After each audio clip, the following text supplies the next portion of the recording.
नमस्कार, मैं मृदुला श्रीवास्तव सी न्यूज भारत में आपका स्वागत करती हूं। वक्त हो गया है न्यूज बुलेटिन का। बुलेटिन में सबसे पहले खबर बताएंगे मथुरा की, जहां तहसील दिवस में आई 15 शिकायतों में सिर्फ 2 का हुआ निस्तारण। साथ ही बताएंगे कि कहां सीबीएसई क्लस्टर फुटबॉल सेमीफाइनल के लिए खिलाड़ी कर रहे हैं ताबड़तोड़ मेहनत। और फिर बताएंगे कैसे हड़ताल के चलते कोर्ट ने तत्काल बिजली व्यवस्था शुरू कराने के दिए निर्देश। ऐसी और भी तमाम खबरों पर आइए विस्तार से करते हैं चर्चा। कस्बा गोवर्धन के मथुरा गोवर्धन रोड स्थित ब्लॉक सभागार में आयोजित तहसील दिवस में कृषि विभाग, राजस्व और पुलिस विभाग से संबंधित लगभग 15 शिकायतें दर्ज की गई, जिनमें से 2 का मौके पर ही निस्तारण कर दिया गया। वहीं तहसील दिवस में कुछ ग्रामीण किसान अपनी शिकायत लेकर पहुंचे और सरकारी खाद बीज वितरण केंद्र से किसानों को खाद बीज न दिए जाने का आरोप लगाया। साथ ही तहसीलदार और अन्य आला अधिकारियों को शिकायत संबंधी ज्ञापन सौंपा, जिसके बाद अधिकारियों ने कार्यवाही का आश्वासन देकर किसानों को कार्यवाही का भरोसा दिलाया। मथुरा से सी न्यूज संवाददाता विष्णु शर्मा की रिपोर्ट। गोवर्धन में बाबा कढेरा सिंह विद्या मंदिर में सीबीएसई फुटबॉल क्लस्टर चतुर्थ का आयोजन किया जा रहा है। शनिवार तीसरे दिन सुबह 8:30 बजे से इसका शुभारंभ हुआ। तीसरे दिन सुबह के देर शाम तक लगातार 10 मैच क्वार्टर फाइनल में खेले गए। सभी टीमों ने अपना दमखम दिखाया। पंडित दीनदयाल ने डीपीएस शिकोहाबाद को 3-0 से पराजित किया। डीपीएस कानपुर ने अकाल एकेडमी गोमती पुल पीलीभीत को 1-0 से पराजित किया। वहीं डीएस बरेली ने नारायण पब्लिक स्कूल गोंडा को 1-0 से हराया और आर्मी पब्लिक स्कूल ने विद्या ज्ञान सीतापुर को 2-1 से परास्त किया। एपीएस आगरा ने माउंट लिट्रा को 4-0 से पराजित किया और पीएस कानपुर ने 2-1 से चिमनिया को मार दी। वहीं कड़े मुकाबले में कजरी अकाल एकेडमी ने ब्लूमिंग डेल्स को हराकर एपीएस लखनऊ को बाई मिला। साथ ही साथ कड़ी मेहनत कर सेमीफाइनल में स्थान बनाया। बता दें कि organisation secretary Vipin Singh CBSE cluster 4 football tournament में अपनी महत्वपूर्ण भूमिका निभा रहे हैं। उन्होंने बताया कि रविवार को फाइनल मुकाबले खेले जाएंगे। मथुरा से सीनियर संवाददाता विष्णु शर्मा की रिपोर्ट। 100 के गांव बोरपा में चिकन पॉक्स का कहर बरप रहा है। वही बीमारी के चलते एक महिला की दर्दनाक मौत हो गई। वहीं ग्रामीणों ने इसे लेकर प्रशासन से मदद की गुहार लगाई है। बता दें कि चिकन पॉक्स के चलते विगत रात्रि माया देवी उम्र करीब 35 साल की बीमारी के चलते मौत हो गई, जिसे लेकर गांव में दहशत फैली हुई है। गांव में चिकन पॉक्स की अन्य महिला और बच्चे भी बीमार हैं। मृतका के देवर रोहताश ने बताया कि सीएमओ से बात की है और गाँव में डॉक्टरों की टीम भेजने की गुहार लगाई है। रोहताश कुमार। कहाँ के निवासी हो? ग्राम बोरपा। क्या कुछ घटना हुई है यहाँ पे आज?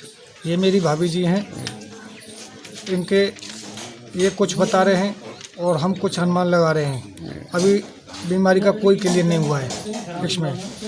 तो मैं जैसे ही सुबह 7 बजे मॉर्निंग में पहुंचा, तो मैंने आते ही 7:30 बजे सीएमओ को कॉल किया। सीएमओ किससे संबंधित कॉल कर रहे थे आप? सर, ये बीमारी के संबंधित में कॉल कर रहा था। कौन सी बीमारी है यहाँ पे? ये माता बोलते हैं इसको, बड़ी माता। चिकनगुनिया कहते हैं। चिकनगुनिया जी, इसको चिकनगुनिया बोलते हैं। वही बुजुर्ग इसको बड़ी माता भी बोलते थे। तो आपके घर में कितने मरीज हैं इससे संबंधित? सर, मेरी भाभी थी और भाई के बच्चे थे, 2 लड़की और 1 लड़का। लड़का सबसे छोटा है। तो इसमें भाभी के आप बता रहे हैं कि मृत्यु हो गई, क्या कुछ इसी से संबंधित थी या क्या? जी सर, मेरी भाभी की। तो सीएमओ सर के पास कॉल किया था आपने? हाँ सर, मैंने कॉल किया था 7:30 बजे। कोई टीम आई आपके पास? हाँ, टीम अभी तक पहुंची नहीं। फिर मैं 3-4 बार रिप्लाई किया, जब जाके टीम बड़ी मुश्किल से पहुंची है मेरे पास। तो आप क्या चाहते हो? मैं इसका निखार चाहता हूँ। इतनी प्रशासन इतना ढीला क्यों है? मथुरा से सी न्यूज संवाददाता विष्णु शर्मा की रिपोर्ट। ऊर्जा मंत्री से बातचीत के बाद प्रयागराज में बिजली कर्मचारियों की हड़ताल खत्म हुई। यूपी सरकार की तरफ से हाईकोर्ट में जानकारी दी गई कि हाईकोर्ट में स्वतः संज्ञान लेते हुए सुनवाई की जाए। हाईकोर्ट के अफसरों को आदेश निर्देशित किया गया कि बिजली व्यवस्था तत्काल सुचारू की जाए। जहाँ तक बिजली कर्मचारियों का प्रश्न है, बिजली कर्मचारी, जूनियर इंजीनियर और इंजीनियर, माननीय मुख्यमंत्री जी के जो लक्ष्य हैं ऊर्जा में सुधार के प्रति, जो उनका रोड मैप है, जो उनका दृष्टिकोण है, हम लोग उस पर अहरनिश कार्य कर रहे हैं। और जिस प्रकार का प्रबंधन है उसके कारण से दिक्कतें आ रही थी। हम लोगों ने माननीय ऊर्जा मंत्री जी को और माननीय अमरीश कुमार अवस्थी जी को, जो माननीय मुख्यमंत्री जी के मुख्य सलाहकार हैं, उनको सारी बातें बताई हैं और यह हमें आश्वस्त किया गया है कि आर्टिकल ऑफ एसोसिएशन के अनुरूप पावर कॉर्पोरेशन में और अन्य ऊर्जा निगम चेयरमैन और एमडी के पदों पर जो चयन होकर नियुक्ति होनी चाहिए उसकी प्रक्रिया शीघ्र प्रारंभ की जाएगी। बाकी अन्य समस्याओं पर लिखित समझौता हो रहा है एक बिंदु पर 15 बिंदुओं पर। इसके मद्देनजर इसके दृष्टिगत हम लोगों ने निर्णय लिया है कि विद्युत कर्मचारी संयुक्त संघर्ष समिति का कार्य बहिष्कार आंदोलन जो प्रथम चरण में था, जिसमें हमने बहुत एग्जाम्पशन कर रखे थे, जिससे हम तकलीफ ना हो, उसको हम लोग फिलहाल 15 दिन के लिए स्थगित कर रहे हैं और हम उम्मीद करते हैं कि जो लिखित समझौता हो रहा है और हमें आश्वासन दिया गया है कि आर्टिकल ऑफ एसोसिएशन के अनुरूप चेयरमैन और एमडी के पदों का शीघ्र चयन किया जाएगा, वह पूरा होगा। माननीय ऊर्जा मंत्री जी के प्रति उनका परिवार है पूरा, यह हम लोग पूरा विश्वास व्यक्त करते हैं और बिजली कर्मचारी अपने काम पर वापस। मुख्यमंत्री जी का भी बहुत बहुत धन्यवाद करना चाहूँगा कि उन्होंने हमें बहुत उत्साह दिलाया, कर्मचारियों के प्रति के साथ बात करने का, संवाद करने का उन्होंने भी मन बताया और उसके अनुरूप हमने कई राउंड बातचीत किया। उसका सुखद परिणाम निकला है। हम सभी कर्मचारी संगठनों को, विद्युत कर्मचारी के सभी जो घटक हैं संगठन संघर्ष समिति के, उन सभी नेतागण को मैं बहुत बहुत धन्यवाद देता हूँ। प्रयागराज से सीनियर संवाददाता मंगला प्रसाद पटेल की रिपोर्ट। राज्य सरकार की योजना के अनुसार बयाना के राजकीय उच्च माध्यमिक विद्यालय में शिक्षक अभिभावक सम्मेलन का आयोजन किया गया। प्रधानाचार्य श्रीधर सिंह की अध्यक्षता में यह आयोजन किया गया, जिसमें विद्यालय की एसडीएमसी के सदस्य और अभिभावक की उपस्थिति रही। उन्होंने छात्रों की शैक्षिक पृष्ठभूमि को तैयार किया। इस दौरान अभिभावकों की भारी उपस्थिति देखकर लग रहा था कि शिक्षा का महत्व वर्तमान समय में बढ़ गया है। सर बताएं। आज 3 दिसंबर 2022 को शिक्षा विभाग में एक मेगा पीटीएम का आयोजन किया गया, जो RKSMB के प्रोग्राम के तहत बच्चों की और शिक्षक अभिभावक दक्षता मंथन बैठक थी, जिसमें बड़े स्तर पर अभिभावकों ने भाग लिया। अभिभावकों की उपस्थिति 80 से 90% रही। बहुत बड़ा आयोजन हुआ।